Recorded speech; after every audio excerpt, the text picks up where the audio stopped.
Hello everyone. Today we will discuss AC through pure inductance alone.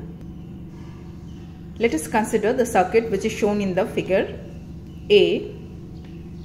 Here we have considered a coil of self-inductance capital L which is connected to an AC supply as shown in this figure, and let the alternating EMF be represented by the equation small v is equal to Vm sin omega t. Let us represent this equation by equation number 1. Now, due to the flow of alternating current in the circuit, the magnetic flux linked with this circuit changes and an EMF minus L di by dt will be set up in the coil as per Lenz's law. Now, this minus sign indicates that the induced EMF acts in the direction opposite to that of the applied EMF. So, in order to maintain the flow of current, the applied EMF must be equal and opposite to the induced EMF. So, the value of small v should be equal to negative of minus L di by dt. So, this will be equal to L di by dt. So, the value of v will be equal to L times of di by dt. So, this is the relationship between the voltage and current in case of an inductor. Now we have to find the current. So we find from this expression that the value of di will be equal to v by L times of dt.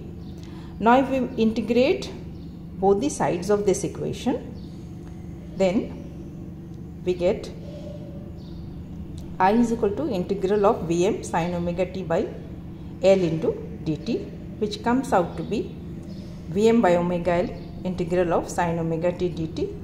Now integration of sin omega t dt is minus cos omega t. Now if we want to write minus cos omega t in terms of sine, then its value will be equal to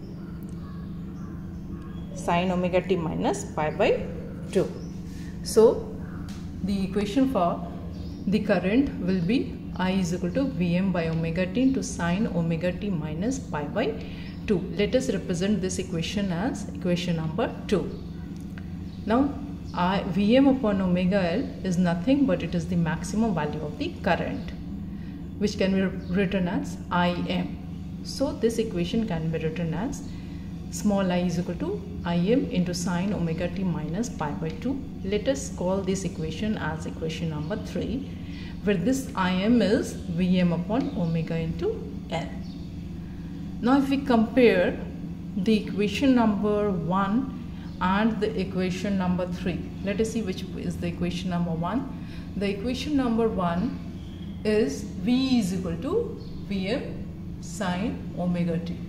So if we compare this equation V is equal to Vm sin omega t with the equation number 3, that is I is equal to Im sin omega t minus pi by 2, we find that the current lags behind the EMF by a phase angle of pi by 2, because we find that in this case the angle is sin omega t minus pi by 2. So this current lags the EMF by an angle of pi by 2. Or in other words, we can say that the alternating EMF leads the alternating current by a phase angle of pi by 2 or 90 degrees, which we have shown in the figure B. So in figure B, we have just plotted the alternating voltage and the alternating current for various values of omega t. The graph is as shown in this figure. This is the graph for the alternating voltage and this is the graph for the alternating current. So from this graph we find that when the voltage small v is 0, then the value of the current is negative maximum. Similarly, when the value of the voltage is maximum at pi by 2 or 90 degrees, then in that case the value of the current is 0. Similarly, when the value of the voltage is again 0 at 180 degree, then the value of the current is maximum. So we find that there is a phase difference of 90 degrees or pi by 2 radians between the voltage and the current in case of purely inductive coil. Similarly, this is the phasor representation. We find that Vm, this is the maximum value of the voltage. So if we draw the projection along the y-axis, then we will get the value of the instantaneous voltage. Similarly, in this case, we find that there is a phase difference of 90 degree between the voltage and the current, with the current lagging. So the current is lagging behind the voltage by an angle of 90 degree. And if we take the projection of this on the y-axis, then it will give the value of the instantaneous current. So this is the phasor representation of the voltage in case of purely inductive circuit. So the phasor diagram is shown in the figure 3, and here we find that in case of purely inductive circuit, the phase difference between the alternating voltage and the alternating current is pi by 2 radians, or in terms of degrees it is 90 degrees. That is, there is a phase difference of 90 degrees between the alternating voltage and the alternating current, with the voltage leading the current by a phase angle of pi by 2 radians or 90 degrees. And from the expression of current, we have that this Im, that is the maximum value of the current, is equal to Vm upon omega L, and we can write this as Vm upon XL.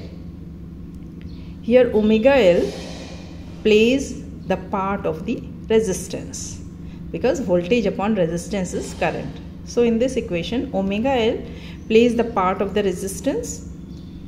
It is called the inductive reactance, and it is represented by capital XL of the coil. So XL is inductive reactance of the coil, and the value of XL is in ohms. That is, the unit of the inductive reactance is ohms, where the value of L is in Henry and the value of omega is in radians per second. So Henry into radian per second is ohms. So the unit of XL is ohms. So volt upon ohm is ampere.